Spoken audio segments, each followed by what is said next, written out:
People like sound bites, but I'm going to talk to you like everybody's an adult, and I'm going to give you the numbers. The next issue besides the debt that we need to deal with is energy independence. It's a shame that we are letting small countries that are not friendly to us dictate our foreign policy right now. We need to do something about that. We have the resources in this country to be completely energy independent. We need to unleash that. It will create jobs. We need to reduce some of these regulations. Carbon dioxide is not a pollution. Unless you're a politician, then hot air is. Should be regulated. We need to allow the pipelines to go through. We need to authorize the drilling for oil. We need to explore the natural gas reserves that we have. We have all sorts of options. I would support nuclear power in Kentucky. One of the problems that we have right now is all the regulations for nuclear power are based around designs that are 30 or 40 years old. France is already 2 generations beyond us in nuclear power. So we need to update these regulations.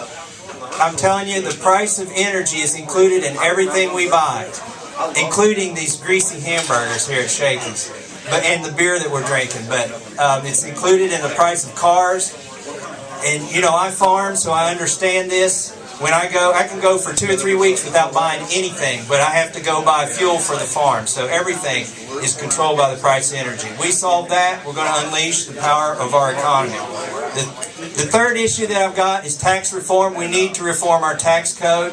It's confusing, it's unfair, it's full of loopholes that have been carved out by special interests that have political pull in Washington, D.C. That is not right.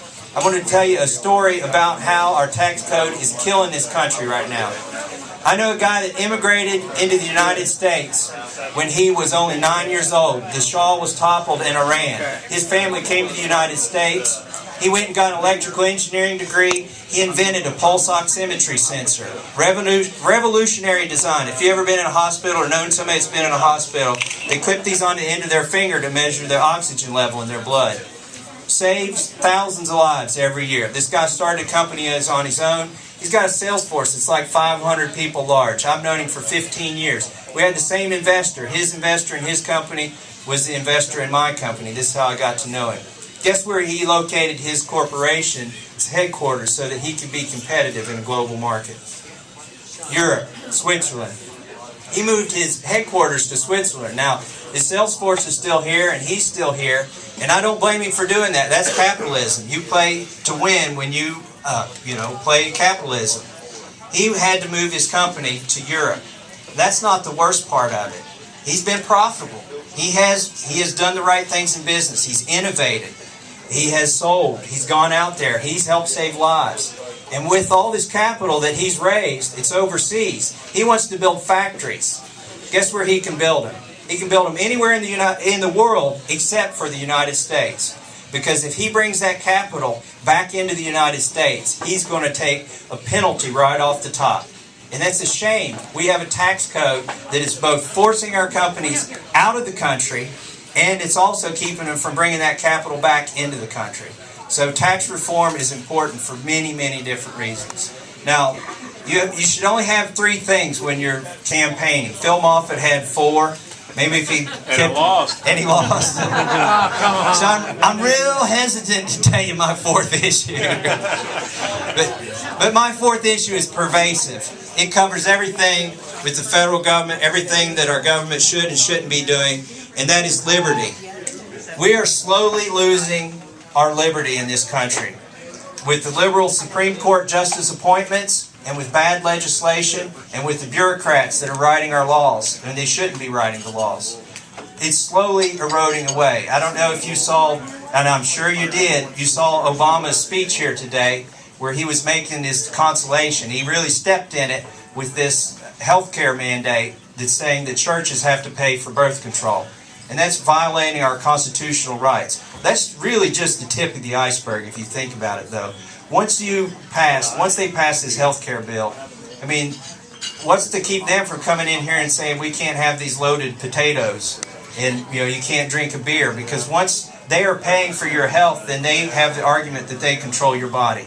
The thing that upset me the most about Obama's response today was he said that the insurance companies will cover it, not the churches will cover it. But did you listen to his words? Because when you listen to what somebody says, you can really tell what they're thinking. He said that women will still have the right to preventative health care. Well, what's wrong with that? He's talking about a pregnancy as if it were a disease, as if it were a condition that you need to prevent. And that's the way he looks at it, and that is the wrong way to look at it. But he exposed himself in his words when he said this is preventative health care. Birth control is not preventative health care. Pregnancy is not something to be worried about or ashamed of. And so, this is just one example of how our, politicians will betray themselves in their choice of words. So listen hard to what they say. Bernie, what are you doing? Taping me? Rick Brueggemann is listening to your speech. Hey, Rick, how you doing? I thought we might have a tracker. I didn't think it'd be Bernie Kunkel. But anyways, I'll leave it at 4 issues. I should have stopped at 3. And I want to thank you all for coming out tonight. We're really building momentum here. Ryan Hogan, where are you at, Ryan? He drove me here. I hope to know where he's at so I can get home. Ryan Hogan is on the campaign. He's doing a great job. He worked for Rand Paul up until January, and then he came to join forces here. We've got Bernie helping us behind the scenes. We've got a lot of quiet momentum behind the scenes and a lot of positive momentum. I'll tell you what, people, when I got into this race, they said, well, he's a good guy, he's smart, he's lived the American dream, but nobody knows him.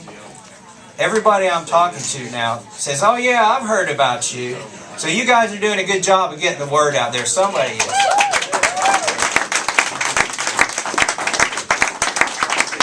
And that is how you win elections. You have the right message, and you have the grassroots and the money to get that message out there.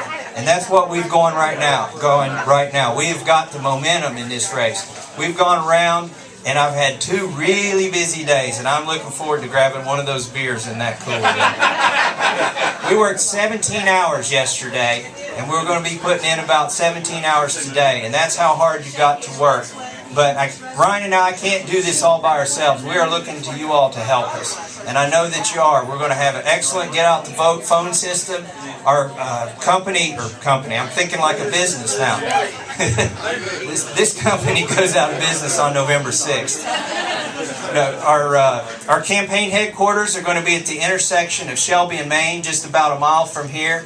I'll get to come over and see Cousin Shaky a lot.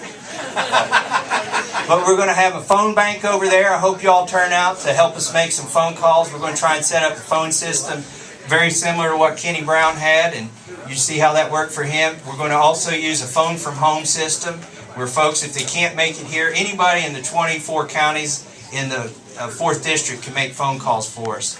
But we hope to see you over at the campaign office. Is Phyllis still here? Yeah.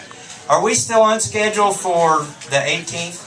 We are. All right. We're having a grand opening on the 18th at our campaign office over there. 10 a.m. 10 a.m. Yes. Phyllis, before I get off my soapbox here, I'd like to give Phyllis a round of applause for helping us out.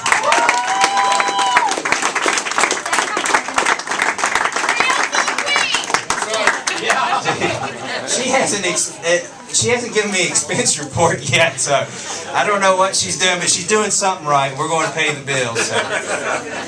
All right, thank you all very much.